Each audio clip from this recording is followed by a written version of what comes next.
तो मेरे प्यारे बच्चों, नेक्स्ट क्वेश्चन, क्वेश्चन नंबर 81 है हमारे पास में। और क्वेश्चन में गिवन है flywheel of moment of inertia moment of inertia 10 kg metre square is rotating at 50 radian per second. It must brought to stop in 10 second. 10 second में हमको उसको रोकना है। क्वेश्चन ए पार्ट में पूछ रहे हैं वो how much work must be done to stop it, कितना वर्क डन करना पड़ेगा।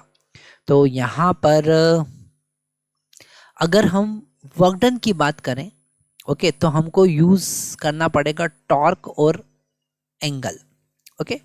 और टॉर्क फाइंड करने के लिए हमको मोमेंट ऑफ इनर्शिया तो पता है पर अल्फा पता नहीं है।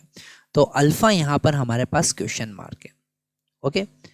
अल्फा का वैल्यू हम फाइंड करेंगे गिवन पैरामीटर से कि उसे 10 मिनट में हमें रोकना है, तो अल्फा कितना रिक्वायर्ड होगा, ओके।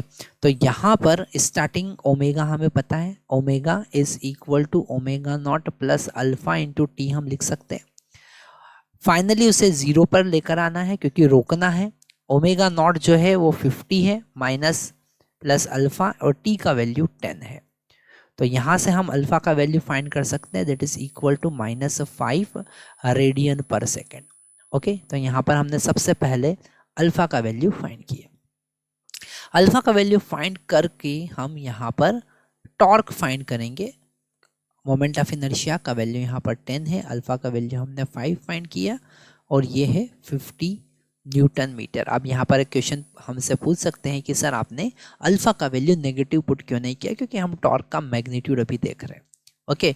अल्फा का वैल्यू नेगेटिव का मतलब ये है कि उसकी वेलोसिटी डिक्रीज हो रही है। यहाँ पर अल्फा नेगेटिव है, इसका मतलब वो ओमेगा के अपोजिट डायरेक्शन में है, और ओमेगा का डायरेक्शन हम फाइंड कर सकते हैं क्लॉकवाइज एंटी क्लॉकवाइज, किस डायरेक्शन में रोटेट कर रहा है।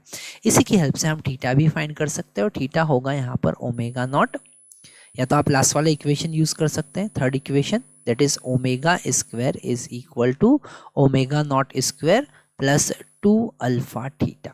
तो यहाँ से थीटा का वैल्यू पता चलेगा क्योंकि फाइनल तो 0 है, वो होगा omega not square divided by 2 alpha. वैसे यहाँ पर माइनस साइन आएगा, पर हमको पता है कि अल्फा यहाँ पर नेगेटिव है, तो कितना एंगल वो रोटेट किया वो हम यहाँ से फाइंड कर सकते हैं। ओमेगा नॉट का वैल्यू हमको पता है, यहाँ पर 50 दे रखा है, तो हम लिखेंगे यहाँ पर 50 इसका स्क्वायर डिवाइडेड बाई 2 इंटू 5। तो ये हो जाएगा 2500 डिवाइडेड बाई 10, ऐसे कैंसिल करेंगे तो थीटा का वैल्यू हमारे पास में आया 250।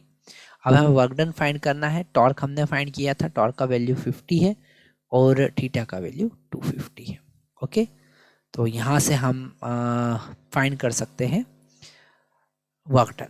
जब हम इसे मल्टीप्लाई करेंगे तो हमको मिलेगा 125 और 00 दैट मच जूल। तो हमने यहाँ पर वर्क डन फाइंड किया।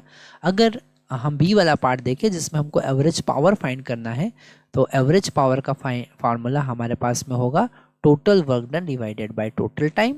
टोटल वर्क डन है हमारे पास 125/00 डिवाइडेड बाय टोटल टाइम हमारे पास 10 है, तो 0 से 0 कैंसिल होगा। एवरेज पावर का वैल्यू आया 1250 वाट, ओके। तो यहाँ पर बेसिक कॉन्सेप्ट हमने यूज़ किया और न्यूमेरिकल सॉल्व किया। यहाँ पर मैक्सिमम काइनेमेटिक्स के कॉन्सेप्ट लगते हैं।